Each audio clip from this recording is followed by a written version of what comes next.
Amin. Amin. Okay, thank you, Amam. Okay, so for today we will cover for 3.2 lah, resistance. Before this, for 3.1, kita dah belajar apa 3.1 lagi tu?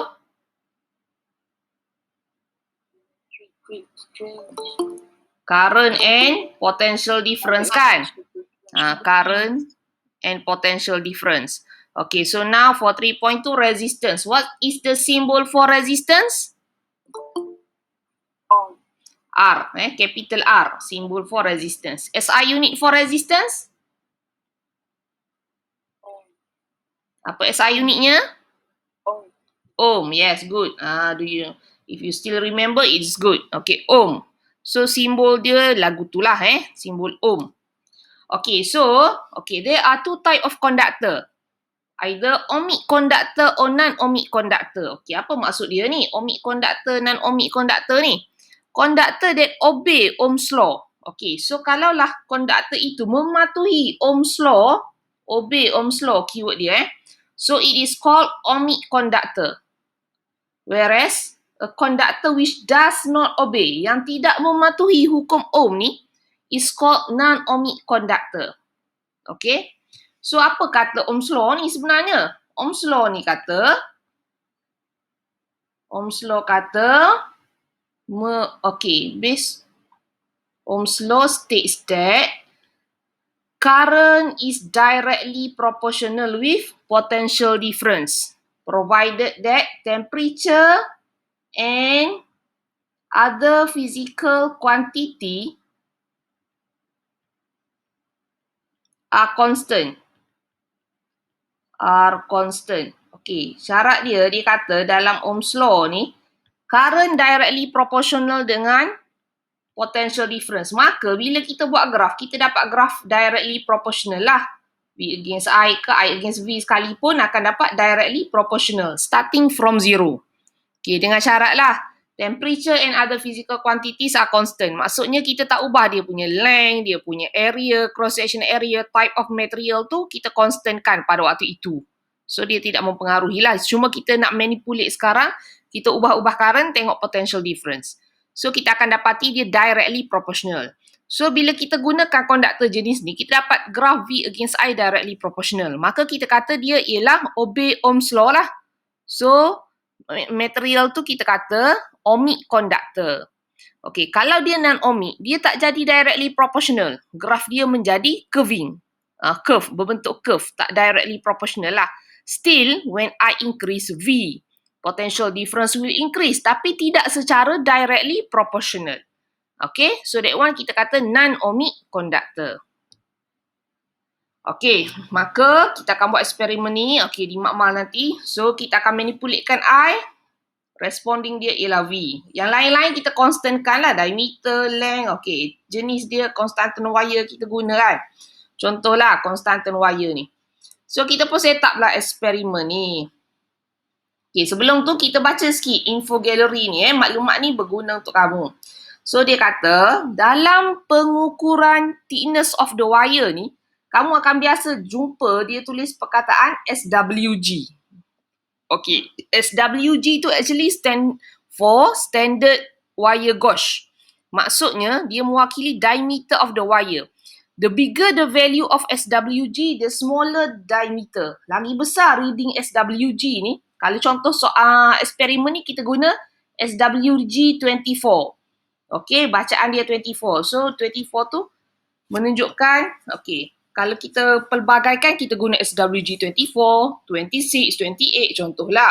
So, lagi besar nilai SWG tu sebenarnya lagi kecil diameter, diameter of the wire. So, wire diameter ni lah in term of diameter. So, kalau kita tengok alat dia, yang ukur SWG ni ala-ala alat kita nak ukur cincin kan. So, cincin ada bulatan-bulatan dia kan. So, bila kita masukkan bulatan ni, kita tahu, oh ni saiz kita punya cincin berapa kan, 18. Okey, masuk.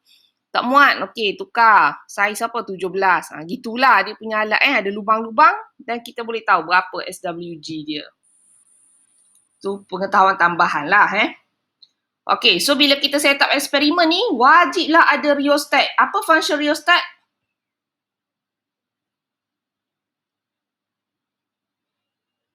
Siapa ingat? Masa lower form buat eksperimen ni dah pernah guna ni rheostat. Apa function rheostat ni? Rheostat ni sejenis variable resistor. Perintang boleh laras. Kita laraskan dia, so kita akan ubah dia punya resistance. Maka current in the circuit akan berubah. So dia sebenarnya control amount of current in the circuit. Okey, maka sebabkan kita nak manipulate current, maka wajiblah ada rheostat ni. Kalau kita tak manipulate current, okey, tak apalah kalau kita tidak mengubah-ubahnya kan. So sekarang kita nak ubah-ubah current. So dengan cara, okey, kita kena letakkan rheostat lah dalam circuit kita ni. Barulah kita boleh ubah current. Maka bacaan ammeter ni berubah lah. Katakan kita nak 0.1 ampere. Lepas tu nak 0.2 ampere. Lepas tu nak 0.3 ampere. So kita boleh ubah bacaan current dalam circuit ni dengan adjust the rheostat ni Okey, so dapatlah data I dengan V. Nanti kita akan plotkan graf. So kita nak tengoklah ni, graf kita berbentuk macam mana ni bila kita plotkan I against V. Directly proportional or not directly proportional. So kalau dia directly proportional menunjukkan dia ohmic conductor. Kalau dia not directly proportional, dia ialah non-ohmic conductor. Okey, dan satu lagi kita pun test pula guna filament bulb. Setup eksperimen yang sama, cuma tukar material lah. Tukar daripada gambar ni, kita letakkan konstantan wire kan. Kita pun tukar dengan bulb biasa. Filament bulb ni. Apa yang akan berlaku? Data, bila kita dapat data I against V ni, okay, when we plot the graph, we still get directly proportional or not. Okay, to determine either it is ohmic or non-ohmic.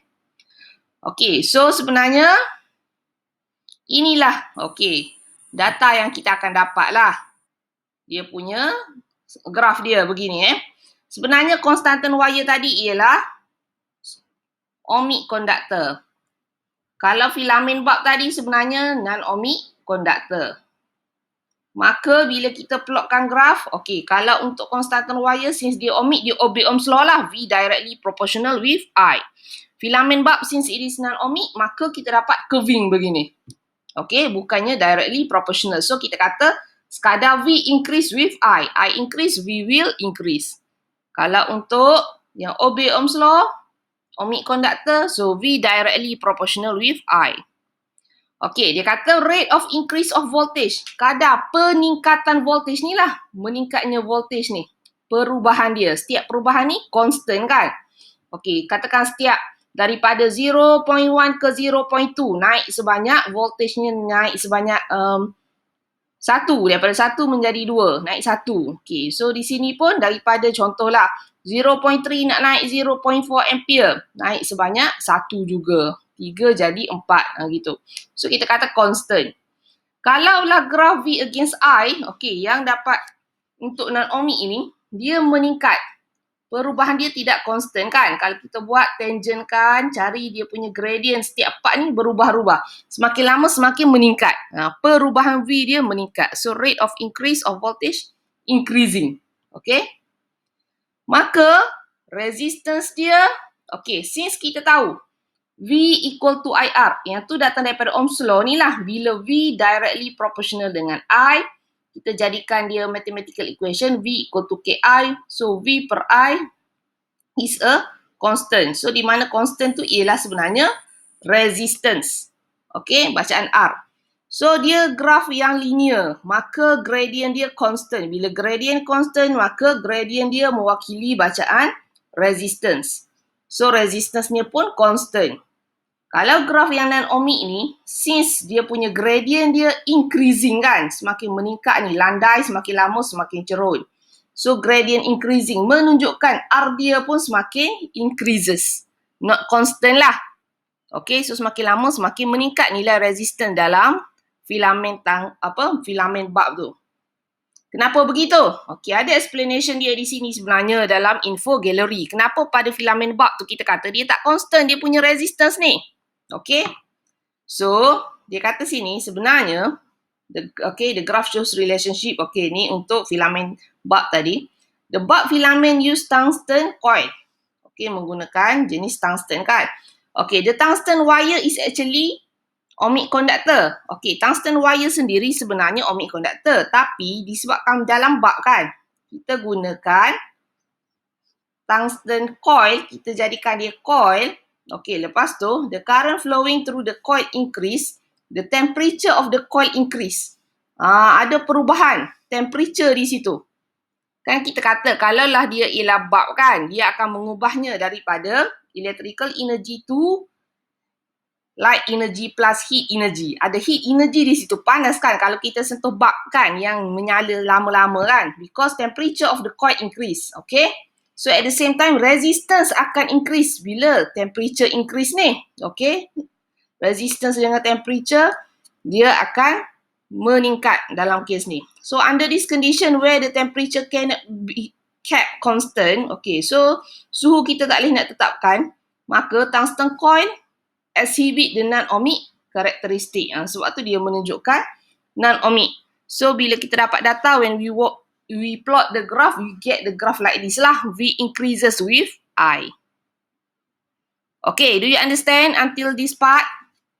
Yes. Understand. Okay, kalau tak faham tanya tau. Okay, so settle bahagian ohmic non-ohmic tadi dengan menggunakan Ohm's law lah untuk nak menentukan either it is ohmic or non-ohmic. Okay, so now for the next part is about series and parallel. Yang ni kamu dah belajar dah dalam form 2 ni. Cuma form 2 dulu belajar yang senang-senang lah kan. Tak adalah kita combine banyak-banyak sangat. Sekarang dah naik upper form, dah masuk form 5, kita dah boleh buat yang kompleks sikit lah. Yang series, parallel and combination. Series plus parallel. Okay, tengok basic dia dulu. Let's recall the basic that you have learned when you were in form 2. Okay, for series circuit. Okay, macam mana kita nak bezakan ni? Series and parallel ni. Series ni kita kata dia bersambung-sambungan. Series kan, cerita bersiri. Sambung, diteruskan dalam satu rangkaian. Dalam one path of direction of current. One path flow of current. So, daripada kita punya source, bateri lah di sini kan. Okay, source kita, okay, positif yang panjang, negatif yang pendek. So, kita kata current flow from positive to negative. Okay, hakikatnya elektron yang flow from negative to positive, reverse Tapi kita guna conventional current, so kita kata from positive to negative. So, dia lalu. Okay, dia one path. Kamu jangan tengok yang voltmeter ni. Voltmeter ni memanglah mesti dipasang secara paralel dengan apa-apa benda yang kita nak ukur dia punya potential difference tu. Okay, so sekarang kita tengok antara resistance dengan bateri. So bateri laluan dia ni, kamu cuba perhatikan Jalan. Okay, jumpa resistance pertama. Kemudian teruskan jumpa resistance kedua. Jumpa resistance ketiga. Okay, emitter tu mesti dipasang secara series. Okay, so dia dalam one path flow of current. So kita kata dia series lah. Kalau paralel, dia start ada cabang. Okay, once ada cabang, ada traffic light, ada junction, kita kata dia kena fikir kan. Nak ke kiri ke kanan? Ke depan ke? Teruskan bagi ke? Okay. So yang tu ialah paralel. Ambil daripada bateri, tengok dia punya laluan. Lalu. Dah ada cabang. So start daripada cabang tu, kita kata dia dah paralel lah di situ. So sini ada 3 cabang. So, dia paralel ke R1. Lepas tu paralel dengan R2. Lepas tu paralel dengan R3 ni. Lepas tu bertemu balik. Total balik. Okay. Maka that one is parallel circuit. Okay. Maka dalam series circuit. Okay. Kita kena tahulah relationship V dia macam mana kan. V total dengan V1, V2, V3. R dia macam mana, R efektif. R efektif tu istilah dia samalah dengan R total lah. R efektif. Effective resistance lah yang biasa kita guna. Okay, I dia pula macam mana, apa relationship current yang melalui R1, R2, R3 ni. So, kena tahu 3 benda tu. Okay, tengok untuk series dulu.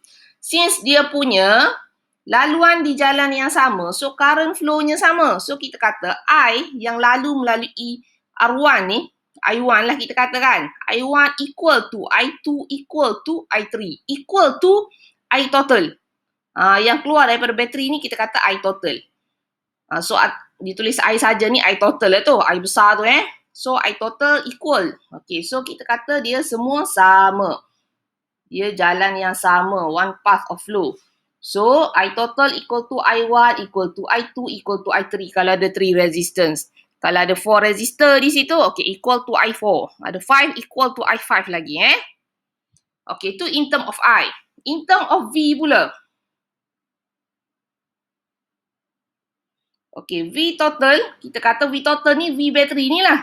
Okay, potential difference across the battery di sini, V total equal to, okay, V1 tengok gambar ni. V1 ialah potential difference across resistor 1. V2 across resistor 2. V3 across resistor 3. So, relationship dia apa?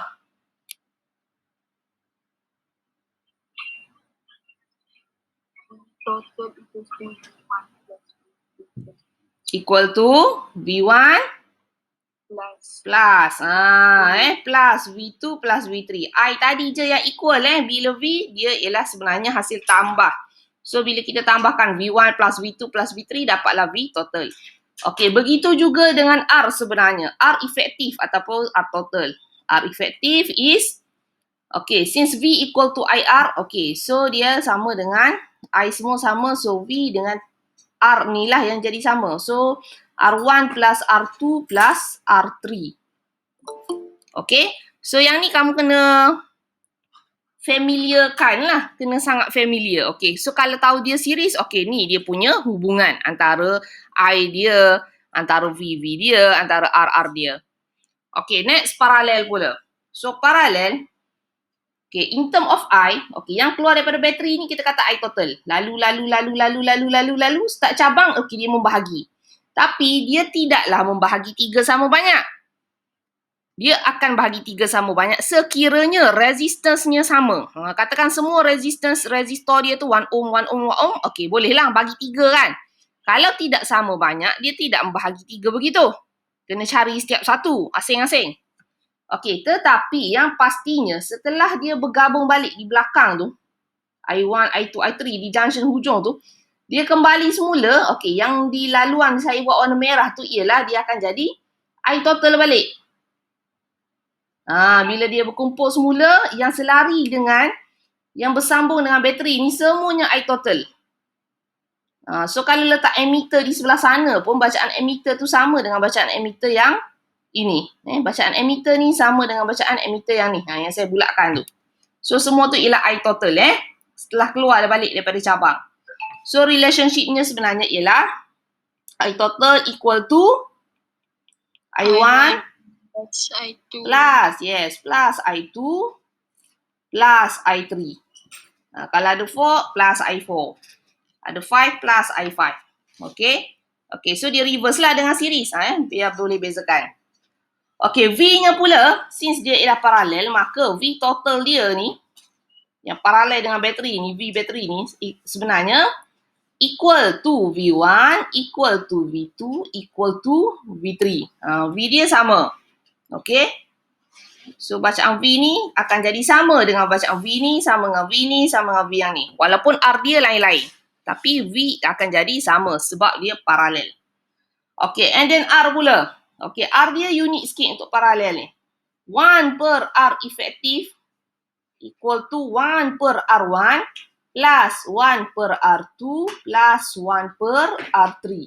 Okay, so bila dia nak suruh R efektif sebagai subjek, nanti bila buat matematik tu kena darab silang lah. Jadikan R efektif tu sebagai subjek. Okay, boleh? Ingat lagi ni, belajar form 2 dulu ni. Ingat, okay, ingat bagus. Okay, so nanti saya akan bagi latihan. Kita buat latihan banyak-banyak sikit yang tu. Okay, sekarang kita tengok contoh dulu dalam textbook ni. 3 resistors are arranged in series and in parallel. Okay, sekarang dia buat combination. Series and parallel. Okay, in this case, okay, dia pun suruh cari effective resistance. R total lah effective resistance. Kita nak settlekan yang mana dulu? Series or parallel? series. Tidak, paralel. Okey, kalaulah ada series dan paralel begini kan. Kalau R1 ni kita kata series lah dengan bateri ni kan. Dia berada di jalan yang sama. R2 dengan R3 ni paralel dengan bateri ni. Dah ada cabang kan. Okey, so dalam kes gini kita kena settlekan paralel dulu. kecuali adanya series dalam paralel. Baru kita settlekan series dalam paralel itu. Apa maksud saya? Maksudnya, katakanlah dalam ni ada pula R4. Kalau gitu maksudnya kita kena tambahkan dulu R3 plus R4. Settlekan series dalam paralel. Okey? Kalaulah series dalam paralel itu secara luar begini macam dalam gambar kita sekarang, okey, maka kena settlekan paralel dulu. Settlekan paralel ni dulu. Okey, barulah kita settlekan yang series. Tambah dengan series itu. Okey, maka settlekan paralel ni dulu. Okey, maka kita label dulu. Dia kata R1 ialah, okey, tengok gambar dia. R1 ialah 2 ohm. Ni, di soalan ni dah bagi tahu. R2 ialah 4 ohm. R3 ialah 12 ohm. Okey, maka settlekan yang paralel dulu. So, kita katakanlah, okey, 1 per R23. 2 and 3 kan?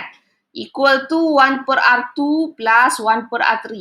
Sebab dia paralel. So, kena guna R yang secara paralel lah. So, formulanya gitulah. Maka kita nak carilah berapa nilai R23 ni. Maka, gantikan 1 per 4 plus 1 per 12. Okey, settlekan matematik di situ. So, darab 3 dia akan jadi 3 tambah 1, 4 bawah 12. Okey, tapi itu belum lagi R23 tu. Tu ialah 1 per R23. So, nak dapatkan R23 ni sebagai subjek, nak buat apa? Darab silang lah ataupun terbalikkan kan? Okey, jadi berapa jawapan dia? Jadi 12 per 4 jadi 3 ohm. Yes, 12 divided by 4 it is 3 ohm. Okey, so kita tahu bila settlekan 2 tu dapat 3 ohm di sebelah paralel part tu. Maka kita punya circuit ni seolah-olah ada di bawah ni dia tunjukkan. Seolah-olah dah jadi gini lah. Seolah-olah dah jadi gini. So di mana ni dia tulis R4. Okey, samalah dengan R23 kita tu. Okey, tak apa guna simbol apa-apa pun. Okey, so di situ ada 3 ohm. Nampak di situ So 3 ohm di situ. Maka R1 masih lagi wujud 2 ohm yang series dengan bateri tadi. Okey, maka barulah kita settlekan secara series. So 3 plus dengan 2 akan jadi 5 ohm. Okey, so effective resistance of this circuit is 5 ohm. Okey, boleh faham? Boleh. Okay, ingat, maka series dengan paralel, antara series dengan paralel, bila dikombainkan, kita nak settlekan yang paralel dulu. Kalau ada series dalam paralel itu, barulah settlekan series tu dulu. Okay. Sekarang dia minta pula, the current flowing through 2 ohm resistor and potential difference. Okay, dia suruh cari pula, current flowing through 2 ohm resistor. Yang ni lah, R1 ni lah. Yang melalui R1, dia tanya current ni berapa, bacaan ammeter ni lah, bacaan ammeter 1 tu, yang mewakili I1. I1 tu ialah I total lah dalam kes ni, sebab dia series dengan bateri. Yang keluar pada bateri tu I1, I total. Okay, so seolah-olah dia tanya I total lah di situ. So macam mana nak dapatkan I total? Okay, kita akan applykan V equal to IR. Okay, tapi dengan syarat tau, V equal to IR kita ni, kalaulah V total, I total, R total. Kalau V1, I1, R1. Kalau nak lalu V2, mestilah partner dia ialah I2, R2. Jangan kamu pergi ambil nilai, nak cari I total, tapi kamu pergi ambil bacaan I3 di tempat lain. Tersalah lah. So, mestilah dia, kalau I total, V total yang bahagi R total. Bukannya V2 bahagi dengan R1 nak dapat I total. Tak boleh lah, dia kena pair yang betul. Okay, so sekarang kita nak cari V1. So, V1 ni hakikatnya sama dengan V total lah. Okay, kita tulislah dulu. V1 equal to I1 R1 lah. Okay, so saya padamkan. Saya padamkan supaya tak keliru. Saya nak conteng di sini juga. Okay, kita nak cari sekarang V1. Hakikatnya V1 tu kita kena faham lah dulu. Dia ialah sama dengan V total lah. Sebab kita punya resistor 2 ohm tu series dengan battery. So dia dalam keadaan one path of current flow. So dia sama dengan I total. Okay, cuma dia minta I1. So V1 is I1 R1. Okay, so kita nak cari I dia kan. Okay, so I dia ialah V1 divide by R1. Okay. Tapi kita tak tahu lagi nilai V1. Tak tahu kan? Tak tahu bacaan V yang melalui dia ni. Letak voltmeter tak tahu berapa bacaan dia lagi. Okey, R1 kita tahulah bernilai 2 ohm. Maka macam mana nak cari I1? Tak bolehlah lagi melalui yang ni. Okey, maka kita faham I1 tu series dengan bateri ni. Maka dia ialah sama dengan I total sebenarnya.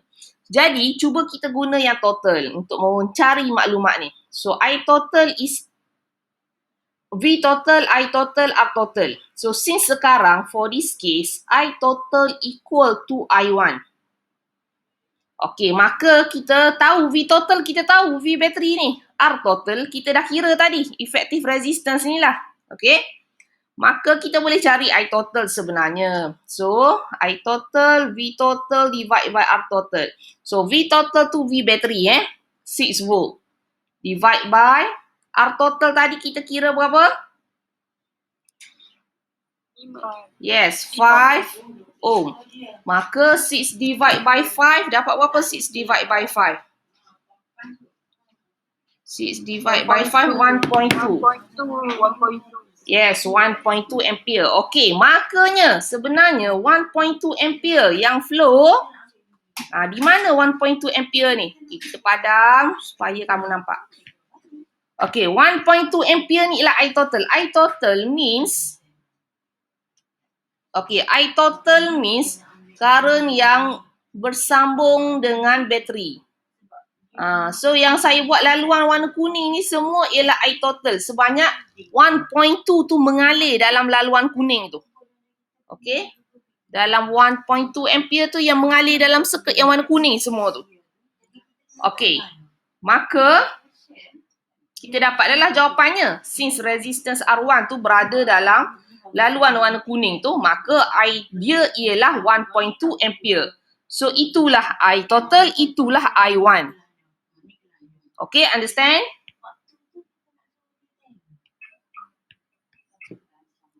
Yes. Okay, sekarang soalan minta pula potential difference across it. V pula. Okay, minta V melaluinya. Untuk nak cari V, okay, maka kita nak cari V1 lah. Kita katakan V1. Sebab dia across R1. So, V1. Seolah-olah kita letak voltmeter di situ lah. Okay, so kita pun nak guna V1. Tulis dulu. V1 is I1 R1. Okay, so sekarang kita dah tahulah nilai I1 kan? Kita dah kira tadi. 1.2 times R1. R1 kita ialah 2 ohm kan?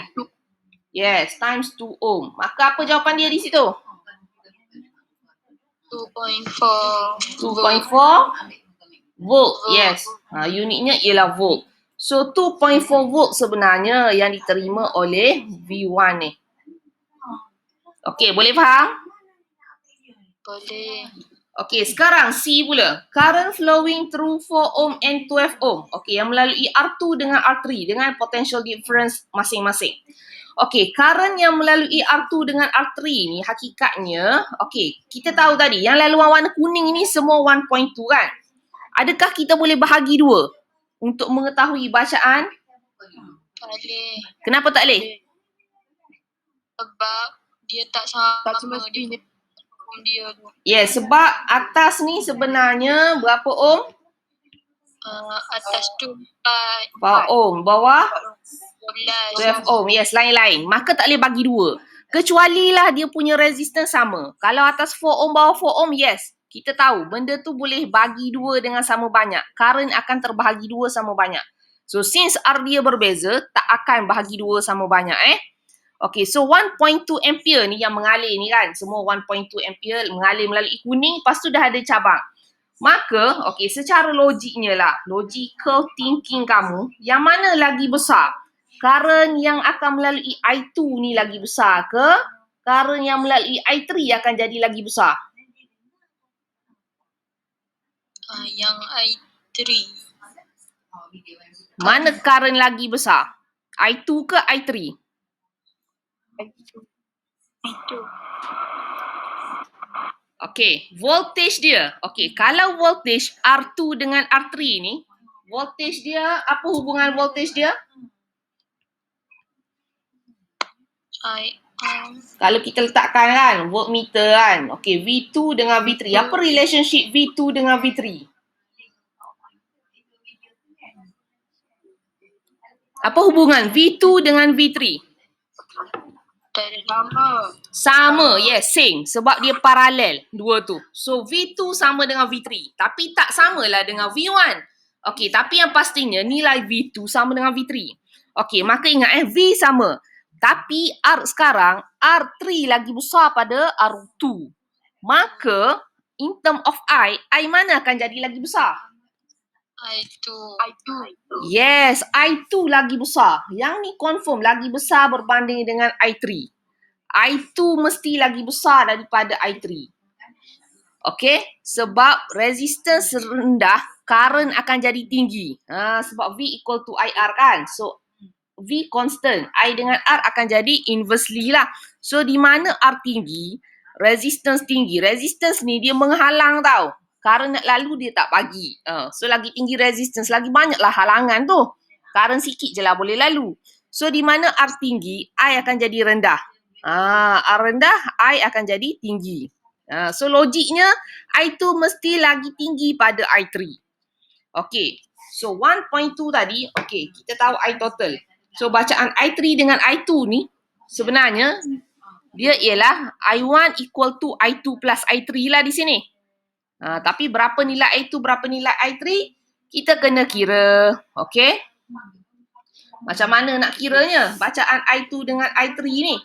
So, kita boleh buat, kita cari dulu dia punya V. Lagi mudah bagi saya cari dulu V dia.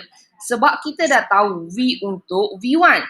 Okey, V1 ialah 2.4 volt kan? V1 tadi 2.4 volt.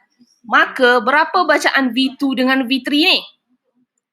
Okey, dia seolah-olah kita guna circuit ni, kita pun tunjukkan. Okey, V1 ni berapa tadi? 2.4. 2.4 volt. Okey, maka bacaan V yang melalui E23 ni ialah berapa baki dia? Situ 6. Total V total 6. So, dah sama dengan V1 plus V2 lah kalau dalam keadaan series kan. So, 6 sama dengan 2.4 plus V2 ni. 23 ni lah. Okay, so berapa bacaan V23 ni sebenarnya?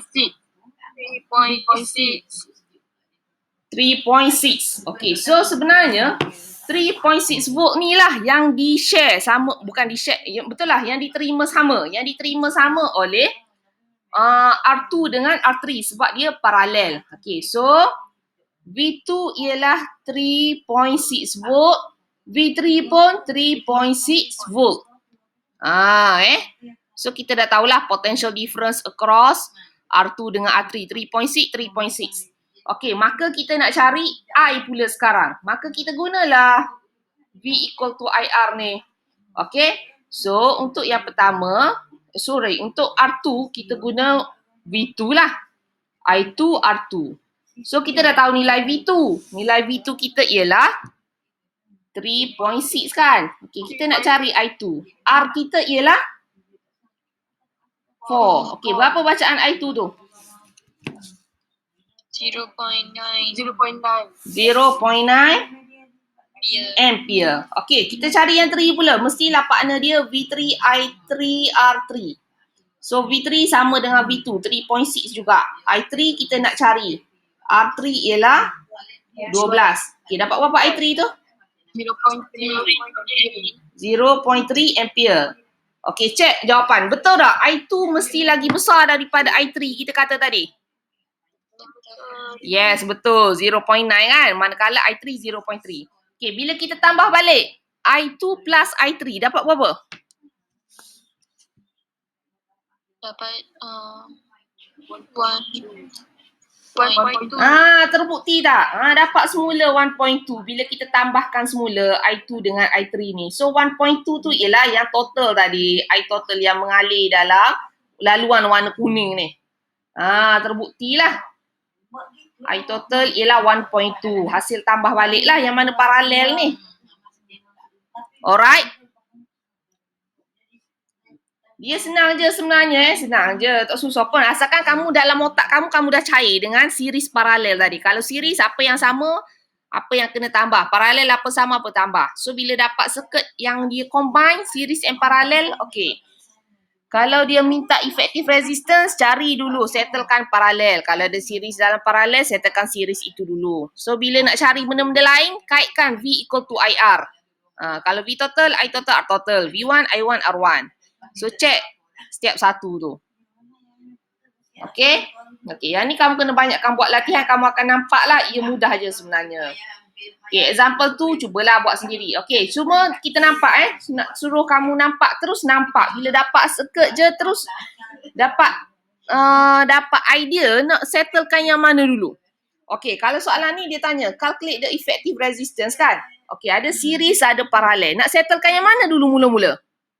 Settle yang series yang ada paralel. Yes, series dalam paralel. Okey, antara series dan paralel kita nak paralel. Tapi kalau ada series di dalam paralel itu settlekan yang tu dulu.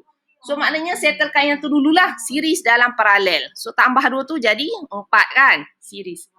So seolah-olah circuit ni lah sekarang. Bila kita dah permudahkan 2 tambah 2 tu 4, letakkan seolah-olah satu resistor yang ada 4 ohm. Lepas tu settlekan paralel ni dulu. Sebab dia tinggal paralel dengan series je. Series di luar, paralel yang sebelah kiri, kanan tu. So, saya tekan paralel. Saya tekan paralel tu seolah-olah ada satu resistor sebiji situ. Combinekan 2 tu. So, sekarang tinggal series je. So, settlekan series tu di akhir sekali. Okay? Biar boleh nampak lah. Okay, dan yang lain-lain. Alright. So, now, kita masuk the next part.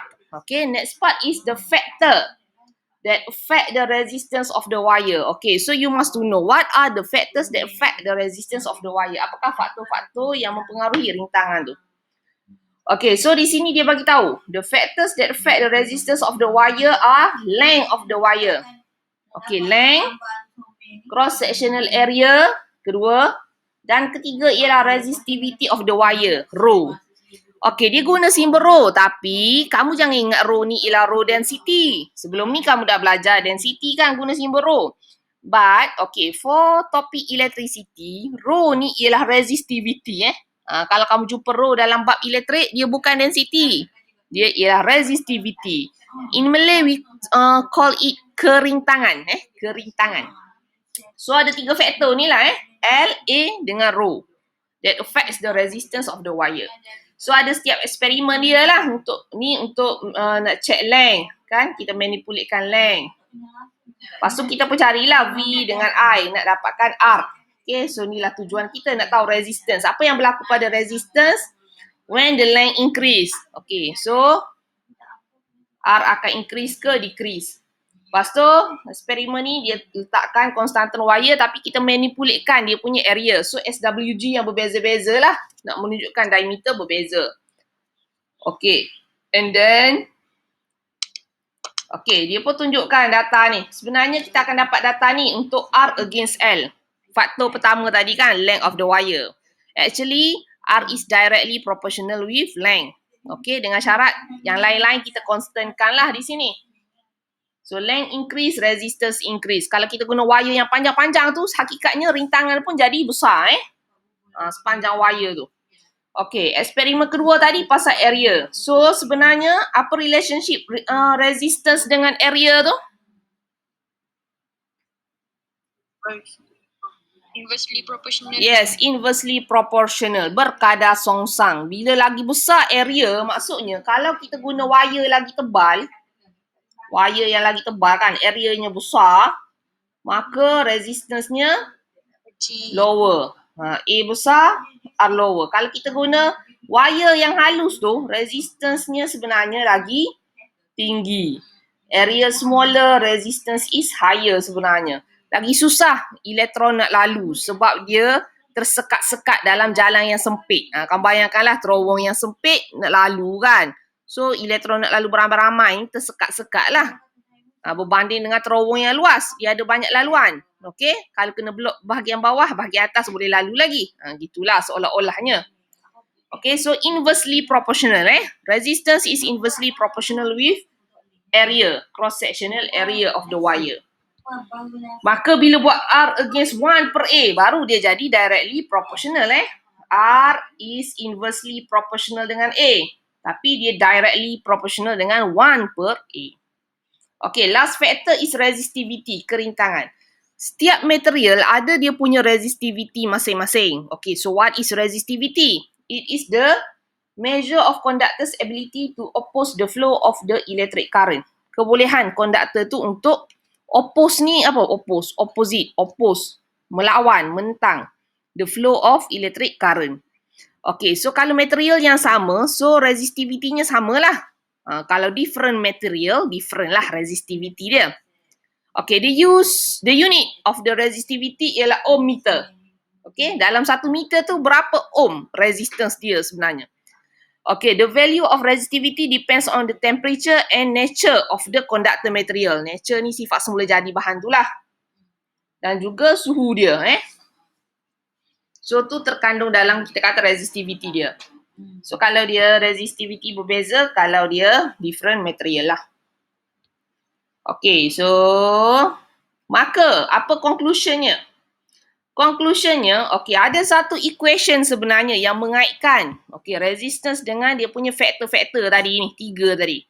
Iaitu, this one. R equal to rho L per A. Okay, R is the resistance. Okay, R resistance. Rho resistivity. L length. A area. Tapi dengan syarat semuanya kena dalam SI unit. Resistivity ohm meter. Length meter. Area meter square.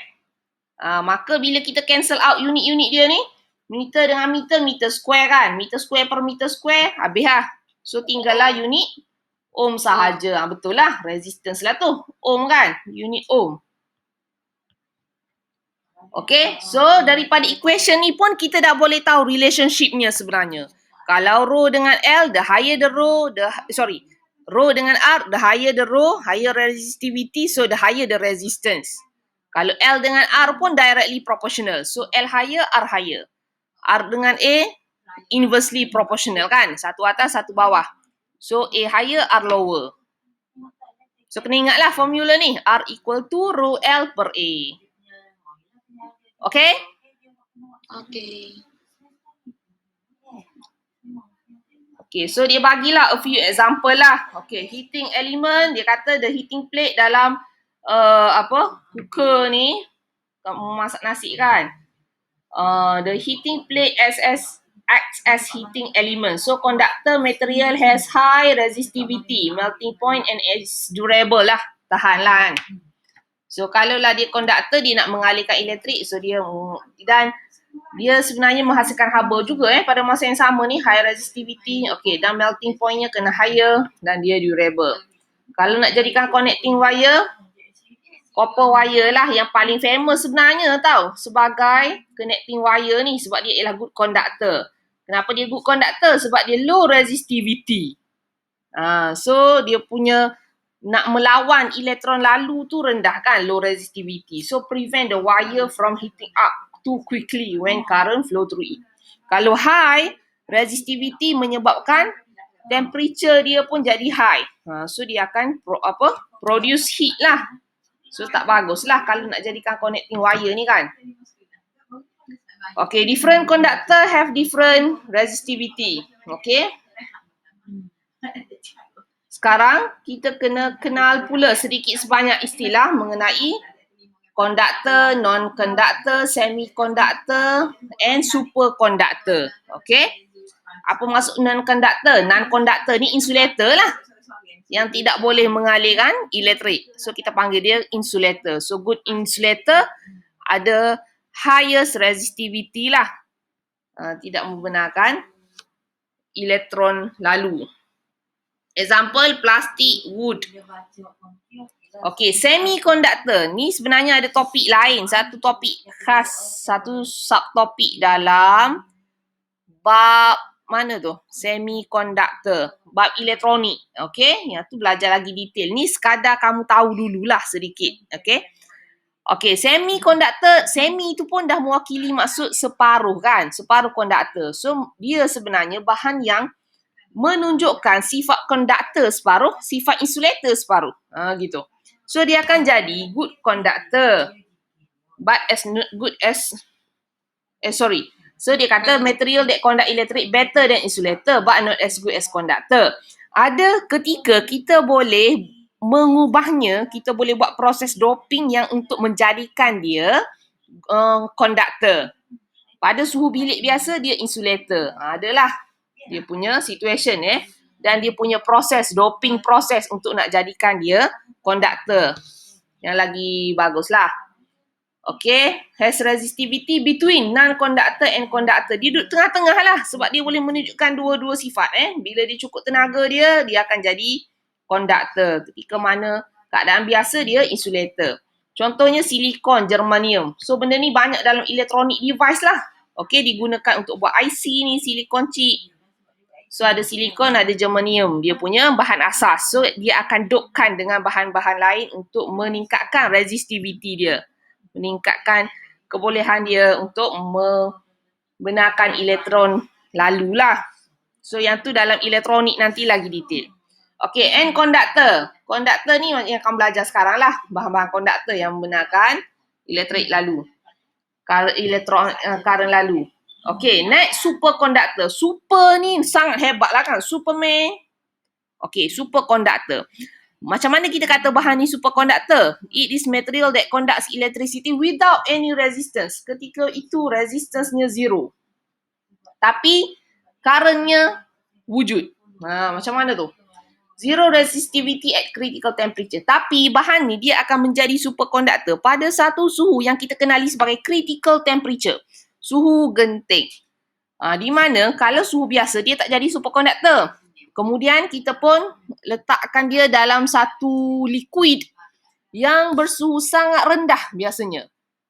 Dia masukkan dalam satu liquid suhu sangat rendah supaya konduktor itu menurun dia punya temperature sehinggalah capai critical temperature dia. Once dia achieve this critical temperature, resistance dia akan drop menjadi zero. Dan waktu itu dia boleh conduct the current flow. Berterusan lah. Okay, contohnya cesium at the temperature 1.5 Kelvin. 1.5 Kelvin ni berapa degree Celsius ni? Macam mana nak convert Kelvin to degree Celsius? Ingat lagi tak? Dalam bab heat dah pernah belajar ni.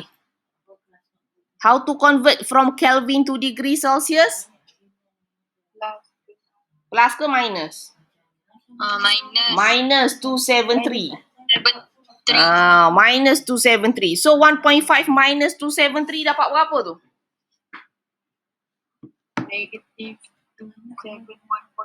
Negative 271.5 degree Celsius. Sangat-sangat rendah suhu tu sebenarnya kan. So bila cesium tu berada pada suhu ni, dia menjadi superconductor. Very low temperature lah, which is the critical temperature untuk objek itu. Okay, contohnya sebagai superconductor coil dalam MRI, nak scan magnetic resonance imaging ni. Okay, nak tengok dalam body tissue, di mana ada tumor semua tu. Okay, masuk dalam terowong MRI ni. So dalam tu diletakkan bahan superconductor coil. Okay, boleh search lagi lah, ada macam-macam lagi lah. So, superconductor ni, apa dia punya definition? Okay, materials that conduct electricity without any resistance. Therefore, no energy loss when the current flow through the superconductor. Okay, kalau graf biasa untuk resistance against temperature, okay, biasanya graf begitu tau. Bila temperature increase, resistance increase. Tapi untuk bahan superconductor ni, bila dia capai dia punya critical temperature, okey, daripada suhu tinggi pergi ke semakin lama kita rendahkan suhu dia, kita sejukkan dia, sehinggalah dia capai critical temperature dia, dia akan drop, resistance menjadi zero. Ketika mana achieve dia punya critical temperature, simbolnya TC lah kita kata critical temperature ni. Maka resistance drop to zero. Jadilah graf ni. Okay, graf ni famous lah untuk diuji ni. Okay. Bentuk curve, lepas tu dia drop menjadi zero. So kita kata critical temperature is the temperature when the resistivity of superconductor become zero. Ketika mana dia dah jadi kosong lah dia punya resistance. So tak ada apa-apa yang menghalang dia untuk menunjukkan conductivity dia. Okey, boleh scan lah ni. Dapatkan lagi maklumat pasal superconductor. Alright. So latihan-latihan ni dia nak uji pasal, okey, tengoklah maklumat diberi apa yang dia minta. Resistivity. So apa dia bagi di latihan example 1 ni? R. Rho, resistivity. Bukan resistance, resistivity. Tengok unit ohmmeter. Rho dia bagi rho. Calculate resistance. Ni yang dia minta R. R. When the length 50 cm. L. Diameter D. Maka nak guna formula apa ni? Yang R sama dengan R rho L per A. Kena ingatlah formula tu. Cuma sekarang check unit 1. Okey, check maklumat diberi. Rho dia dah bagi cantik ohmmeter. L tak cantik cm. Maka kena convert ke meter. Okey, diameter. Wire ni tak ada wire yang berbentuk selain daripada bentuk sekular gitu Maka diameter dia bagi 0.6 mm. Macam mana nak cari area dia? Cari radius. Apa formula nak letakkan dalam A ni sebenarnya? Pi R square. Pi R square. Area tahu, bukan circumference tu 2 pi R bukan. Area pi R square lah. Pi R square. Tapi dia bagi D, maka kena bagi 2 lah dapatkan R. Dan tengok unit mm. Tukar dulu kepada meter. Gitulah. Tukar dulu pada meter. Barulah masukkan darab dalam tu. Okey, R square darab dengan pi tu. Okey.